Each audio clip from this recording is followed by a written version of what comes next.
우리 장로님 귀한 연주로 많은 성도들이 은혜 받으신 줄로 압니다.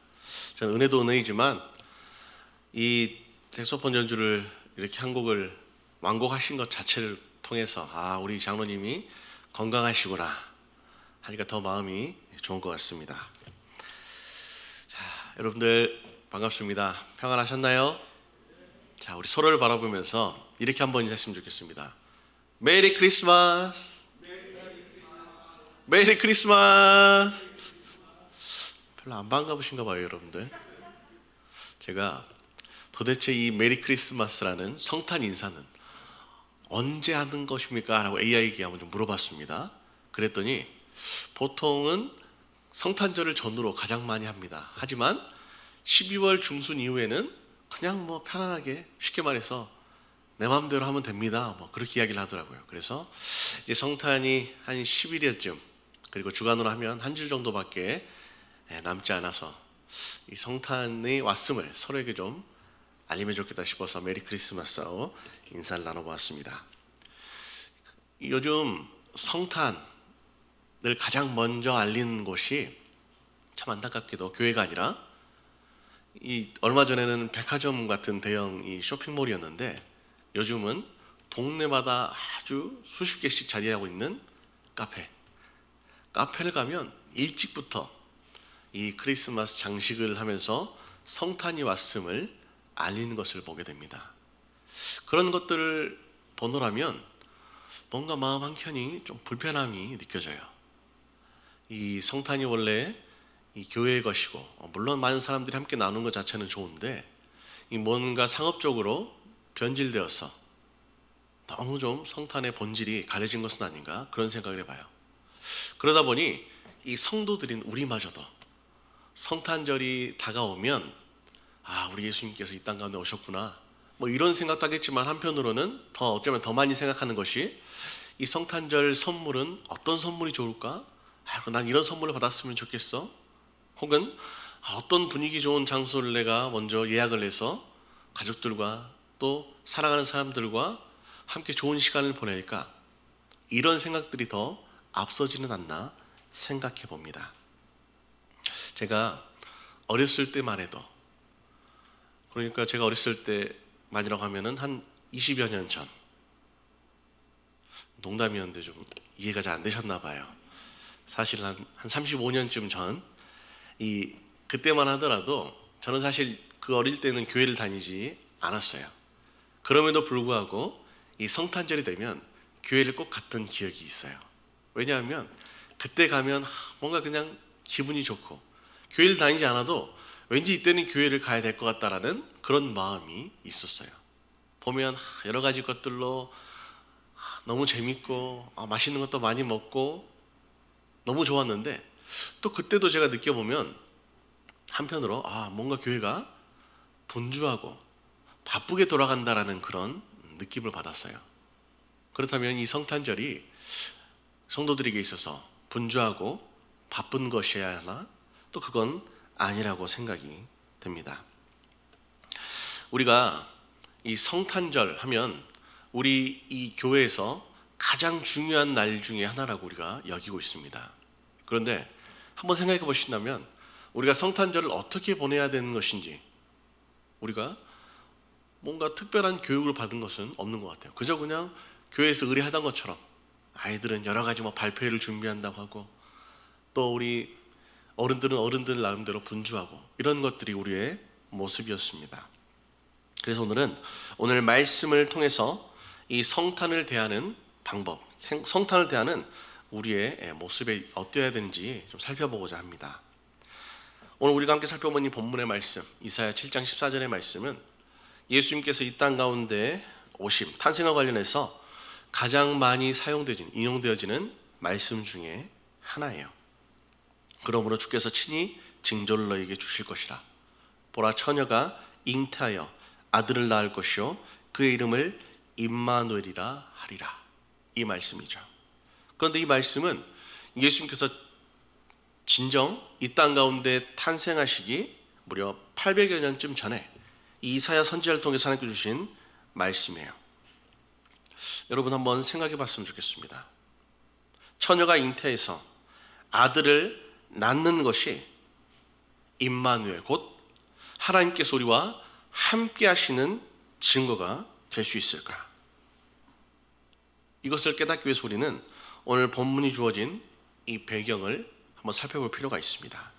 이 당시에 이 이스라엘은 오늘날 우리의 남한과 북한처럼 남과 북으로 나눠져 있었어요. 그래서 북이스라엘, 남유다. 특별히 북이스라엘은 이 에브라임 지파를 중심으로 이 많은 지파들이 모여 있었고, 이 남유다는 말 그대로 유다 지파를 중심으로 그렇게 두 나라가 갈라져 있었습니다. 이들은 사이가 좋지 않았어요. 그런데 이제 이 남유다의 왕이 나하스가 그 당시에 막 급부상하고 있는 이 아수르와 굉장히 친밀하게 지내는 거예요. 그러다 보니까 이 북이스라엘의 왕이 불안함을 느껴서 이 아람의 왕과 함께 연합을 해요.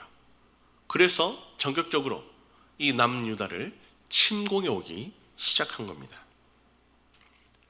그래서 이 예루살렘, 그들이 패퇴하면서 예루살렘 성읍이 포위를 당해요. 그러자 이 아하스 왕이 두려움에 빠집니다.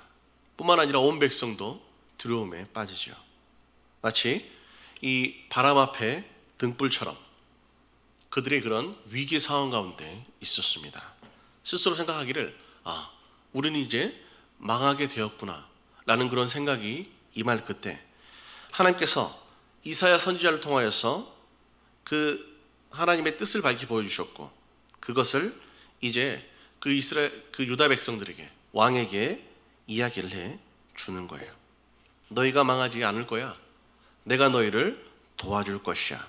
그런데 어찌 된 것인지 이 아하스 왕이 그것을 믿지를 않습니다. 그래서 믿지 못하는 그 왕에게 하나님이 함께 하시겠다라는, 하나님이 역사하시겠다라는 그 증거를 보이겠으니 그것이 바로 오늘 우리가 살펴본 본문의 말씀, 처녀가 잉태하여 아기를 낳을 것이다라는 그런 말씀이었습니다. 근데 여러분 생각해 보세요. 이제 전쟁이 코앞에 있는 그 순간 어떻게 처녀가 아이를 낳게 된다라는 그 말씀이 하나님과 이 백성들이 함께 하겠다라는 증거가 될까? 예를 들어 한번 생각해 봅시다.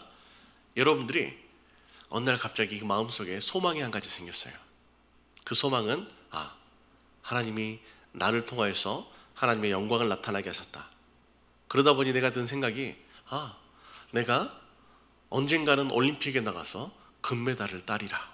그런 목표를 가지고 열심히 노력을 해요. 가정을 해봅시다. 뭐 여러분이나 저나 이제 한참 때의 나이는 아니고 이미 전성기를 지난 그때, 그럼에도 불구하고 이것이 하나님의 뜻인 줄 알고 우리가 열심을 다합니다. 그러면 우리가 금메달을 딸 수 있을지 없을지에 대한 그 가능성이라는 것이, 확률이라는 것이 얼추 그려집니다. 가능성이 아주 낮지만 이건 불가능한 일은 아니에요. 왜냐하면 갑자기 어쩐 일이 생겨서 이 올림픽에 선수들이 갑자기 다 나를 제외하고 모두가 배탈이 난다거나 이런저런 일들, 실제 올림픽에서도 유력한 이 우승 후보가 그와 같은 사건 사고를 통해 전혀 예상치 못한 사람들이 금메달을 따기도 하는 것을 우리는 종종 보기 때문이에요. 아무튼 굉장히 희박하지만 이와 같은 것은 그래도 확률이라는 것이 존재해요. 하지만 여러분, 처녀가 잉태하여 아들을 낳을 그 확률은 여러분, 아무리 우리가 애를 쓰고 노력한다고 해서 이루어질 수 있는 확률이 조금이라도 있는 그러한 일이 아니라 말 그대로 그러한 가능성은 제로. 결코 그럴 일이 일어나지 않을 일이 바로 처녀가 잉태하여 아들을 낳을 일인 것이죠. 그러니 이 하나님의 말씀의 본질적인 뜻은 바로 여기에 있는 거예요. 그 당시 아람과 이스라엘 연합군이 쳐들어왔지요. 그러나 그들에게는 아무리 위기 가운데 있을지라도 승리할 것이라는 어떤 조그만한 가능성, 낮은 확률이라도 분명히 존재했던 것이죠. 하지만 처녀가 아이를 낳을 확률은 전혀 없었어요. 그러니까 이 말의 본 의미는 불가능도 가능하게 하신 하나님, 확률이 제로인 처녀가 잉태하여 아들을 낳을 그와 같은 일을 행하시는 살아계신 하나님이, 그 기적을 베푸시는 살아계신 하나님이 너희와 함께하여 너희를 구원하시지 않겠느냐라는 그런 뜻이 되는 것이죠. 동시에 이 우리 가운데 주어지는 이 예수님의 탄생이 우리에게 주시는 의미도 이와 같아요. 우리의 모든 인생에 이 하나님의 함께하심이, 곧 예수님이 너희를 구원으로 인도하지 않겠느냐. 하지만 그 구원뿐만이 아니라 오늘을 살아가는, 현실을 살아가는 우리에게 주시는 위로와 격려와 소망의 의미도 숨겨져 있습니다. 저와 여러분들이 살아가고 있는 이 세상에는 끊임없이 공중의 권세 잡은 자, 사탄과 마귀를 위시한 이 세상이 우리를 삼키려고 위협합니다. 그리고 그런 세상의 유혹과 시험 가운데 어느덧 우리는 세상의 사람들이 그러는 것처럼 우리 눈에 보이는 모든 일들을 확률로, 가능성으로 바라보기 시작해요. 그래서 내가 기도는 하지만 한편으로 이것은 이루어질 수 없다라는 그런 어떠한 순간 우리는 낙심하고 좌절합니다. 그로 인해 소망이 없다라고 그렇게 불평과 불만을 일삼습니다. 그런 그들에게 오늘 이 말씀 우리 가운데 위로가 되는 것은 이 처녀를 잉태케 하시는, 아들을 낳게 하시는 이 살아계신 하나님, 그 기적의 하나님이 오늘 우리와 여전히 함께 하신다라는 사실, 그리고 그 하나님이 우리와 함께 하신다라는 이 약속의 말씀이 그렇게 우리 가운데 확신과 소망이 되는 것이죠. 또 한편으로는 누군가는 세상이 이렇게 변화되어 간다 할지라도 세상과 타협하지 않고 때로는 외로움 속에, 고독함 속에 내가 이 말씀을 지키며 살아가는 그 어떤 성도, 그 어떤 의인들을 향하여서 혼자가 아니라 이 하나님이 함께 하신다라는 그런 약속이기에, 그리고 하나님이 너를 들어 승리하게 하신다고 하시니 이것이 우리 가운데는 위로와 격려가 되는 것이죠. 그리고 오늘 이 본문의 말씀은 한 단락을 이룹니다. 이 말씀은 7장부터 시작하여서 이사야 12장까지 이러 한 단락으로 마무리가 되는데, 이 마무리가 어떻게 되냐면 이러한 권면이 있음에도 불구하고 안타깝게도 이 아하스 왕은 이 하나님의 약속을 결국에는 믿지 못해서 그는 죽음을 당하게 됩니다. 실패해요. 그리고 하나님의 이 예언은 이 아하스 왕이 했던 이 약속처럼 당장 이루어진 것이 아니라 그 약속이 주어진, 그 말씀이 주어진 800년 이후에 처녀가 잉태하여 아기를 낳게 되는 그 성탄이 시작됐습니다. 어쩌면 하나님의 이 말씀을 믿지 못했던 아하스 왕의 믿음 없음을 우리가 꼬집지만, 우리가 아하스 왕의 입장이라면 지금 당장 일어난 것도 아닌 800년 후에 있을 이 일을 우리가 어떻게 믿을 수 있을까라는 생각을 해봅니다. 우리라고 그렇게 믿음이 좋을까? 그런 생각을 저는 갖게 되었습니다. 이 당시 이 아하스 왕의 고민은 그거였잖아요. 이스라엘과 아람의 이 연합군이 침공했어요. 그가 원하는 것은 당장에 하나님께서 그 대적들을 진멸한 것이었는데, 이상하게도 하나님의 약속은 지금 당장 임하지 않은 800년 이후에 있을, 그 당시 아하스 왕은 깨닫지도 못했을 그 처녀가 잉태하여 아들을 낳게 되고 그 아들이 우리를 구원하게 될 줄 어떻게 알았겠냐라는 것이죠. 이것이 아하스 왕에게 위로가 될 수 있겠냐는 생각을 한번 해봅니다. 여러분, 우리가 생각하는 응답과 증거는 사실 이와 같은 거예요. 내가 고민하고 있는 문제, 내가 씨름하고 있는 그 기도의 제목처럼 무언가 내가 간구하면 하나님께서 즉각적으로 이루어지는 그런 어떤 것, 그것이 우리가 생각하는 증거가 되는 것이죠. 대답이 되는 겁니다. 마찬가지로 이 당시에 아하스 왕도 그러지 않았을까 생각해 보는 거예요. 마치 이 여호수아서 10장 말씀에서처럼 기본에서의 전쟁에서 태양아 너는 머물고 달도 아얄론 골짜기에 그리하라. 여기에서는 정말 그랬잖아요. 그 징조를 즉시 보여주셨잖아요. 홍해 앞에서 바다가 갈라지는 사인을 하나님께서는 보여주셨잖아요. 사실 우리가 원하는 것, 우리가 인정하고 고개를 끄덕여 하나님이 살아계시는구나 라고 인정하는 것들은 이와 같은 일들이 사실 대부분입니다. 그런데 그렇지 않은 경우도 분명히 있어요. 출애굽기 3장을 보면 모세가 자신을 들어 이 이스라엘 백성들의 출애굽을 이루시겠다라는 그 약속을 말씀하실 때, 곧 그를 부를 때 이 모세는 자꾸만 거절을 합니다. 이런저런 핑계를 대요. 그때 하나님께서 약속하십니다. 내가 반드시 너와 함께 있으리라. 내가 너를 통해 이 백성을 구원하고 다시 이 산에서 나를 경배하게 하겠다. 그리고 이것이 증거가 될 것이라고 이야기합니다. 하지만 여러분, 이 모세에게 주어진 이 증거라고 하는 이 말씀은 사실 증거가 아니에요. 이것은 이후에 네가 순종하면 주어질 결과를 말하는 것입니다. 그러니까 하나님의 일하심은 우리가 원하는 것처럼 정말 믿어도 되겠구나 라고 하는 그 증거가 당장 보이는 것의 그 종류만 있는 것이 아니라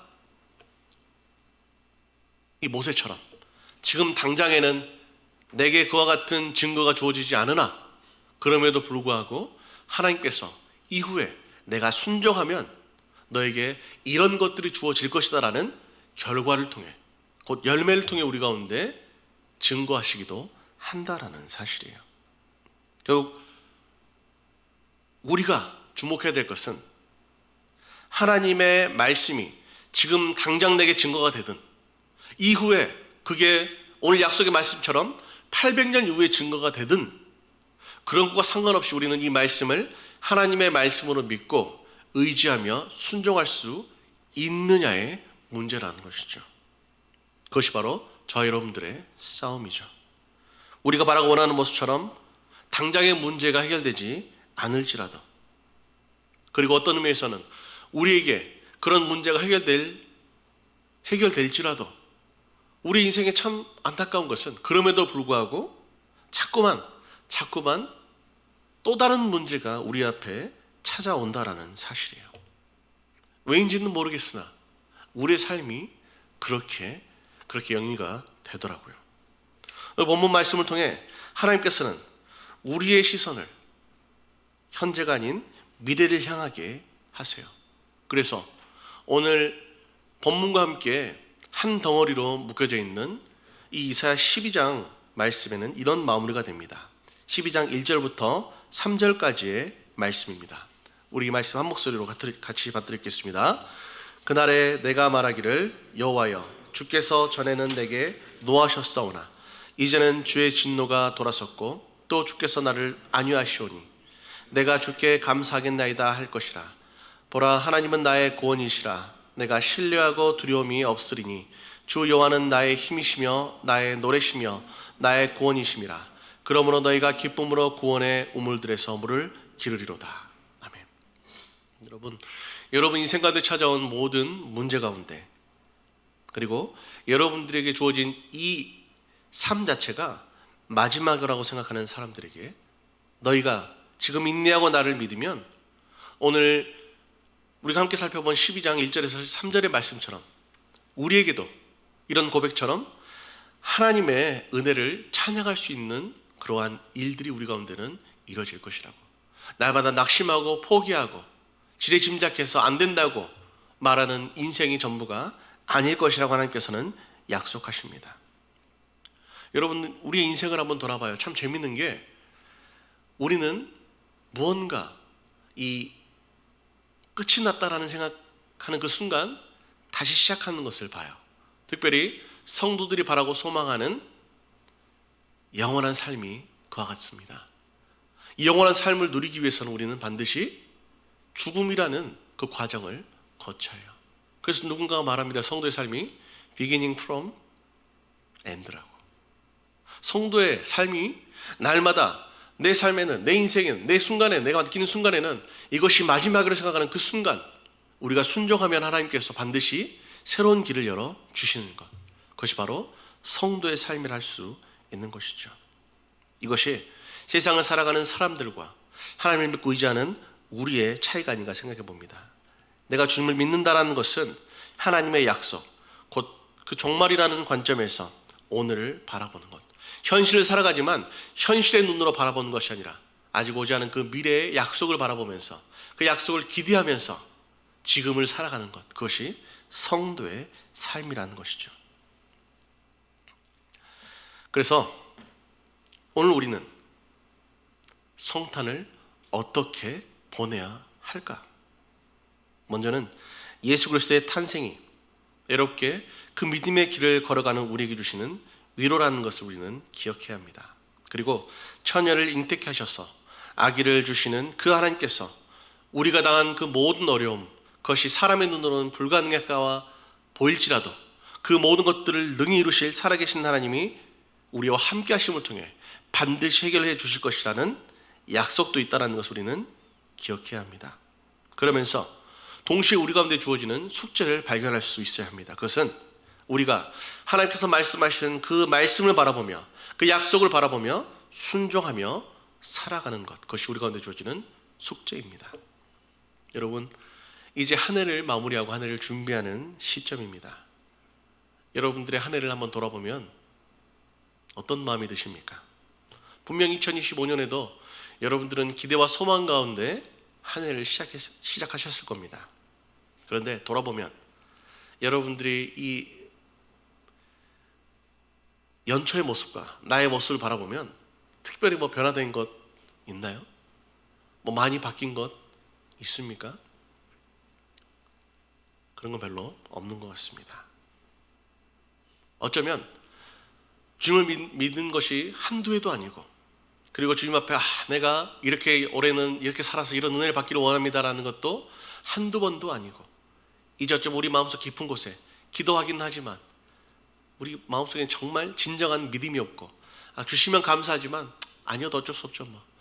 내가 세상을 살아보니까 쉽지 않은 것을 이미 저는 깨달아 버렸습니다. 그렇게 일종의 그 낙심과 낭만 가운데 살지는 않았냐는 것입니다. 하지만 여러분, 우리는 믿어야 합니다. 우리가 어떠한 시련과 고난과 어떠한 볼품없는 모습으로 세상을 살아간다 할지라도 이 살아계신 하나님, 처녀를 잉태하여서 아들을 낳게 하실 가능성이라고는 전무하는 그 불가능한 일을 이루시는 살아계신 하나님이 우리와 함께 하시고, 그 하나님이 함께 하신다면 우리는 비록 지금은 이 모양으로 살아가지만 결국에는 우리가 단련되어서 그 마지막에는 승궁과 같은 삶을 살게 될 것이라는 그런 믿음 말이죠. 사랑하는 성도 여러분, 먼저 우리가 기억해야 될 것, 상업이라는 그 모든 불순물을 제거하고 이 성탄의 본질적인 의미가 무엇인지 여러분들이 반드시 기억했으면 좋겠습니다. 그리고 성탄을 맞이하는 성도다운 모습으로 살았으면 좋겠습니다. 그것은 현실의 어려움에도 불구하고 내가 말씀대로 순종하며 세상이 어떠하든 흔들리지 않겠다라는 것을 고백하며, 그리고 고백한 그대로 살아가는 것이죠. 그것은 트리를 만드는 것보다, 선물을 준비하는 것보다, 그럴싸한 식당을 예약하는 것보다, 분주하게 발표회를 준비하는 것보다 더 중요한 것으로 내 믿음과 내 삶을 점검하는 것이 우리에게는 필요합니다. 여러분, 우리는 우리 앞에 여전히 문제와 고난이라는 벽이 있음을 인정해야 합니다. 그렇다고 날마다 좌절하고 낙심할 것이 아니라 대신 이 하나님, 처녀가 잉태하여 아들을 낳을 것이라 말씀을 하시고 이루시는 그 살아계신 하나님을 믿고 그 말씀을 의지하기를 원합니다. 하나님께서는 끊임없이 말씀하십니다. 순종이 제사보다 낫다고 말이죠. 그러니 오늘 이 말씀이 우리에게 주시는 약속이기에 이 약속의 말씀과 하나님을 믿어 하나님을 의지하고 순종하며 살아가는 저 여러분 되시기를 주님의 이름으로 축원합니다. 우리 시간 함께 말씀을 기억하며 함께 기도하는 시간 갖도록 하겠습니다. 기도하실 때 하나님, 그러합니다. 이 성탄을 맞이하는 우리가 정말 이 주님께서 이 땅 가운데 오심이 처녀가 잉태하여 아들을 낳는다는 그 의미가, 하나님 대신 우리 주님이 이 땅 가운데 오심의 의미가, 그리고 그 하나님의 십자가 보혈을 통해 우리가 구원받게 됨의 의미가 무엇인지를 바로 깨닫고 그 전능하신 하나님, 우리를 사랑하신 하나님, 그 하나님을 붙잡고 의지하는 굳건한 믿음을 우리가 회복하게 하나님 도와주시고, 그 믿음을 통해 세상이 어떠하든 상관없이 그 말씀 가운데 순종하여 승리하는 우리가 되게 해달라고 시간 간절히 기도하도록 하겠습니다. 살아계신